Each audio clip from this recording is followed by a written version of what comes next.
We really haven't. And to be honest, the infrastructure is not, they're rushing to attempt to get it finished. But here's what happened. The initial calculations from lead scientists put these events out in the year 2015-16. What has actually taken place is that these events have started much earlier than the simulations dictated. And so now it's taken everybody by surprise. It's a very serious happening. It will take its toll. And when people begin to see one storm cell span a huge number of states, they'll understand the entire picture and what we're really about to face. Well, we've talked about God getting everyone's attention now. I think it's about to happen a lot because you're going to lose power with that type of lightning. In other words, they haven't had time. It's overcoming them so fast they haven't time to put the infrastructure in place to prevent this. And with that type of lightning, I don't know if we possess that type grounding and blocking capability. I've seen some pretty large lightning protection systems get zapped. The problem with one, if you have just the standard lightning we've been dealing with, that will fixate itself on one object, one grounding rod, or one absorber component, that's fine. But imagine that same lightning strike multiplied times, 1,000, and then there's not enough points to absorb the lightning. Once the lightning makes contact with a lightning rod, the other lightning in the atmosphere is attracted to other negative or positively charged objects around it, because the one that's already made contact, it treats that one as a non-existent connection. And so with multiple lightning strikes of that magnitude, it will effectively find its way everywhere. And also a couple of days ago, they dealt with lightning balls all over the place, which was that was a pretty scary phenomenon for most people. They're very slow moving. They can float right through a wall and back through another wall, and it's a ball of energy is what it is. A lightning ball is a ball of energy. I have witnessed that, Michael. Out when I was in college, out here in central Mississippi, we have some of these 2,000-foot communication towers just west of Jackson, and the huge ones, But we were out checking when a storm was coming, and all of our math that we dealt with, and trig and calculus, was designing these towers and applying the output and the frequency that they would be broadcasting at, the amount of voltage, the length, everything, Well, lightning hit this thing and rolled a ball of lightning, probably maybe 50 feet, 60 feet wide, rolled down that thing just like a ball of, something with like a big balloon, the way it hit and bounced all the way down this 2,000-foot tower, hit the ground and rolled off into the trees. It took about 30 seconds or so probably for this thing. I've never seen that before. But you're talking about multiplying that several times, but it's kind of like St. Elmo's fire in a mega scale. Right. Because you cut off the ground, like you said. Yeah, it's really 2 years ago, 2.5 years ago, I started attempting to tell a couple folks about these happenings that would come, because the preparation to prepare for something like that is there's nothing you can do physically. This takes mental preparation. You have to first understand that the phenomenon does exist. The second stage would be that the entire world could potentially be affected. And so it's a mental preparedness process one has to go through so they don't have a heart attack when it happens. That wasn't the case when these small-scale storms ripped through the U.S. over the last few days. There were many who were taken. There were deaths in these storms. And but they do not want to report the death toll, because they have already began to talk about the climate chaos. And so they're not going to report the death tolls, but it's already deadly. And people should be mentally prepared, at least knowing these things will exist. But the understanding will come in the, I guess, the intensity of what these storms are about to bring. Because we really have not seen any intensity yet compared to what will, in fact, form over the next 8 months or so. It's unbelievable because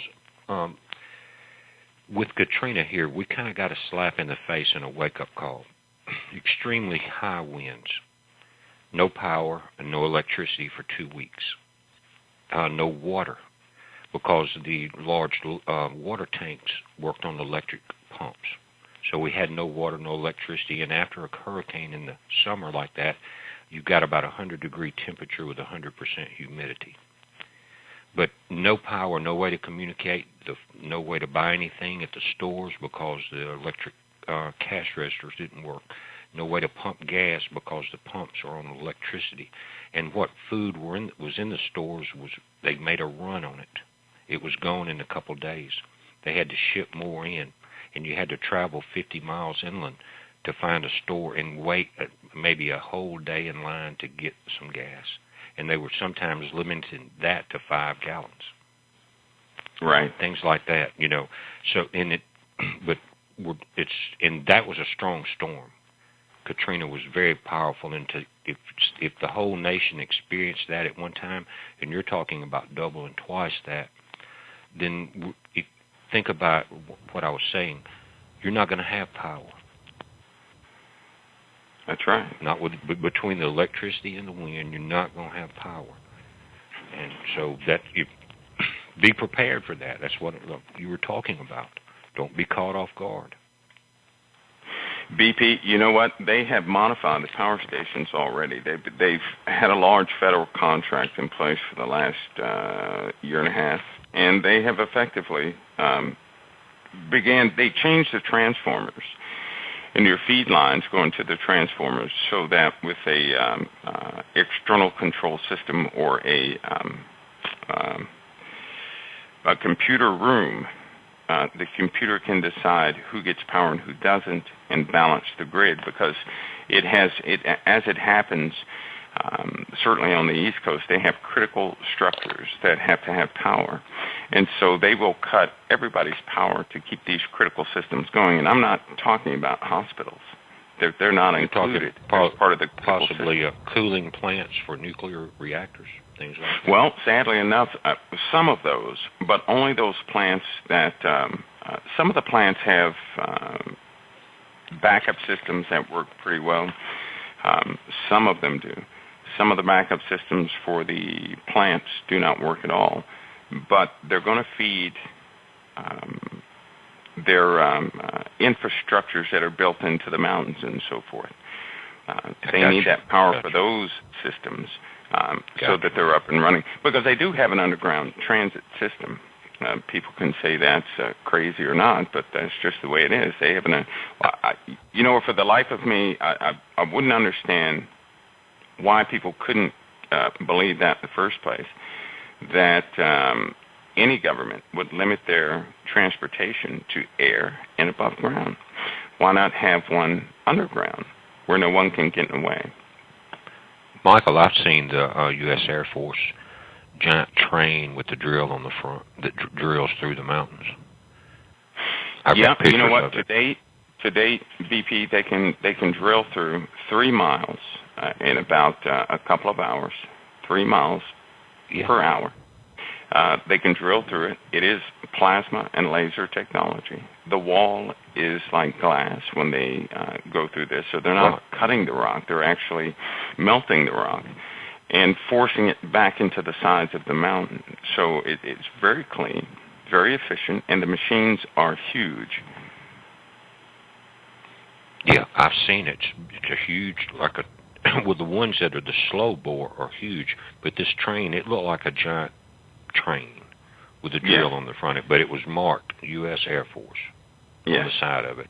Had the engineers out there, and they were boring in through this tunnel. But Yeah, I know the technology. I've done several videos on the Dulce thing. You know, whether all the facts we have are correct or not. There's too much information there in just the Dulce files, but they're all over.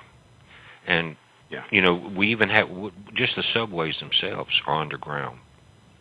You know, that tells you we have the, you know. Yeah, we have very deep transport systems, and you know, I tell people this, Jesse. I tell them this so they know.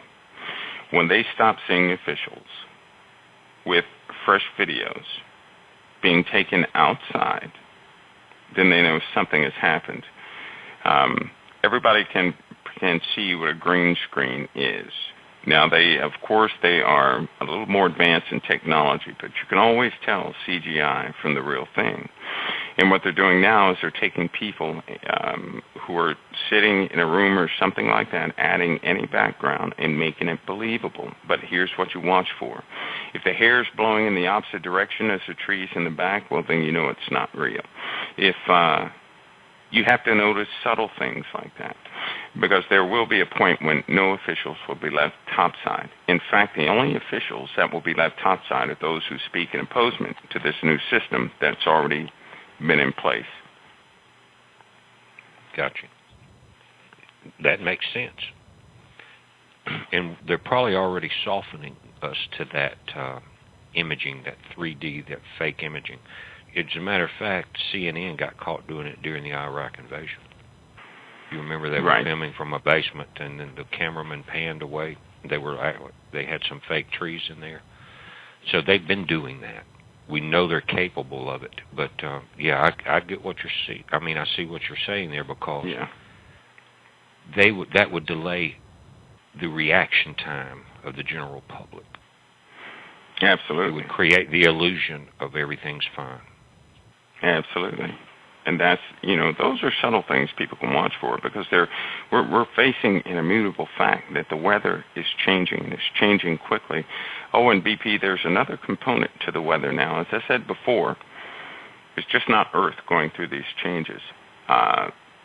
We have monitoring stations around Venus, around Saturn, around Jupiter, around Mars, around Mercury. We have a observation system around all these planets. Every single one, the storm intensity has increased at least 50-fold, at least 50-fold. And it's coming inwardly towards us now. We're just now beginning to feel the effects of what the other planets have been feeling.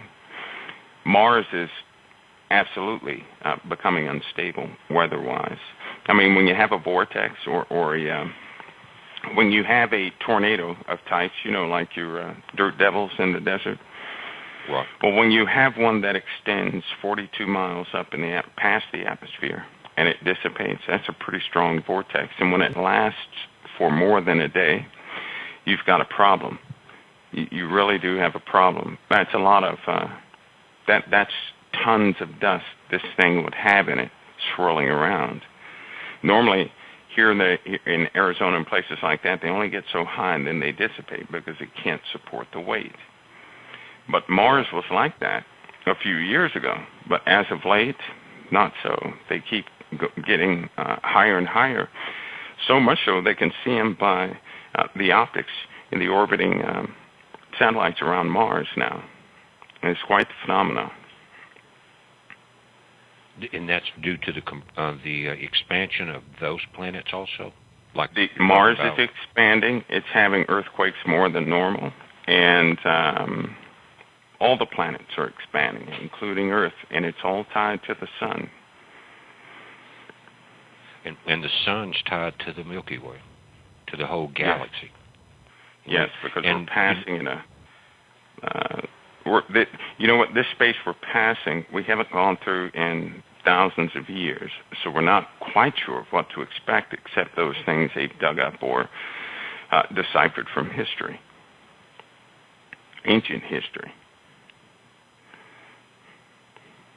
Right. Now, I've read about some of that, but the time, people don't realize how close we are. I mean, most people, the people listening to this and that listen to your broadcast on Council of Time and Brother Paul, they know that's not who I'm talking to. But when I was in Washington, I realized what a small crowd we are, Michael, the Internet community. Even though as large as Facebook and YouTube is and the other websites, as I talked, there were probably close to 1 million people there for Memorial Day, stretched out through all the monuments and the malls.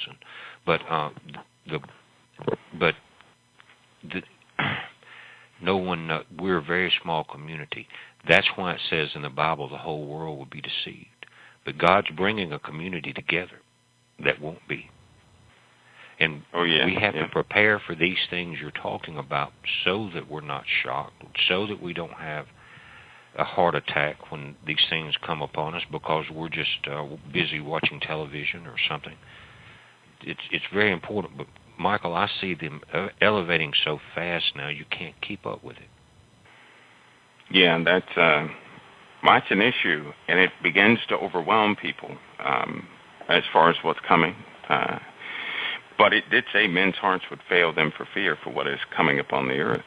And you know what, Jesse, still to this day, now I know the storms are harsh. I know they are harsh, and I hope we have more time in the future to cover some things that are critical to understanding these end-time prophecies, because a great majority of these end-time prophecies surpass what people are comfortable to. And what they've done was most people limit what's coming into their own world of comfort and what they have learned. What they don't understand is for something to make a person have a heart attack, that's men's hearts failing them for fear. To have a heart attack is something outside of their comprehension and or understanding. In other words, it's the unbelievable thing that they say could never happen or couldn't exist, happened and did exist. And that's what's going to cause them to have heart attacks, because no one's going to have a heart attack over a storm. No one's going to have a heart attack over a meteor shower. But they certainly will have a heart attack if they thought something was going to end life on Earth and things of that nature. They would just be overwhelmed. And listen, as much as we dive into it and study it and try to understand it, we run that same risk, Michael, because it will be more than we can comprehend, except the fact that we at least know that. Yes. At least we know it's going to be. And we're going to be dealing with it on two levels. And God's in control, and a lot of people worry about, and we may see some FEMA camps, things like that on the bottom line, but this earth is changing so fast that man's plans are going to be kind of, it's like a thief in the night. They think they've got a little longer time to implement their one world takeover. Well, God has a little message for them. You're going to, if you survive, which you may not want to be underground wishing the rocks fall on you, but that's their plan. And we know right. But I think he's moving faster than they are. But then on the spiritual level, it says the Antichrist will also show wonders in heaven, Michael, and deceive. Yeah. And so we've got that level of shock and awe. Yeah. What do you think about that? You know what, Jesse? I really do. There are a couple things I like to say. The first one is this, is that we all have our different takes on prophecy. We have different takes on it, but ultimately we're all going to know the truth. But there are a great many people, Jesse, who they read the book of Revelation, but there are supporting books and older prophecies that are just like Revelation.